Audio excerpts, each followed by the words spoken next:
Bine v-am găsit la primul episod de pe acest canal. Astăzi vom face o negresă de post, care sper să vă placă și haideți să începem. Ingredientele de care veți avea nevoie sunt 100 de grame de cacao, 240 de grame de făină, 300 de grame de zahăr alb, 2 linguri de praf de copt, o esență de vanilie, 237 de ml de sirop de arțar, 118 ml de lapte de soia și 237 ml de ulei. Primul lucru pe care trebuie să-l faceți este să împrecălziți cuptorul la 180 de grade pe modul coacere. Între timp luați o hârtie de copt, efectiv trebuie tăiată pe suprafața tăvii pe care o aveți, iar apoi trebuie să tăiați pe colțuri o linie diagonală așa cum se vede.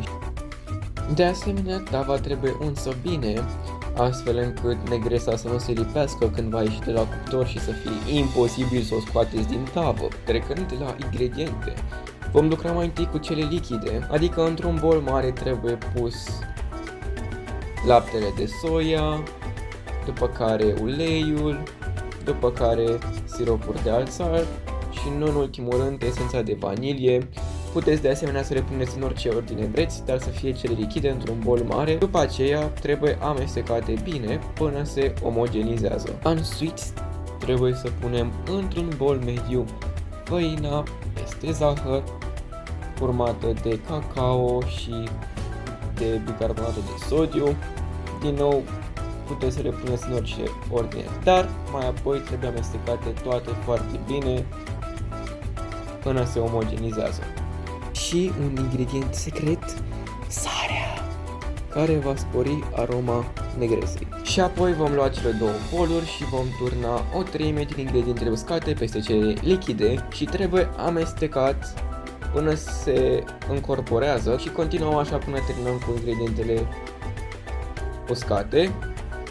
Și acela este efectiv aluatul de negresă de post. Turnăm conținutul bolului într-o tavă cu diametrul și dimensiunile pe care le vreți voi, iar apoi aplatizăm totul încât să fie foarte bine cu o spatulă sau cu o lingură la alegere. Luăm tava și o băgăm în cuptorul preîncălzit și o lăsăm pentru aproximativ 30-35 de minute în funcție de cuptorul pe care îl aveți. Și asta e tot. Sper că v-a plăcut și sper din tot sufletul să încercați rețeta pentru că este simplă, cu puține ingrediente care sunt în orice magazin și vă aștept la o rețetă nouă în curând. Pa, pa!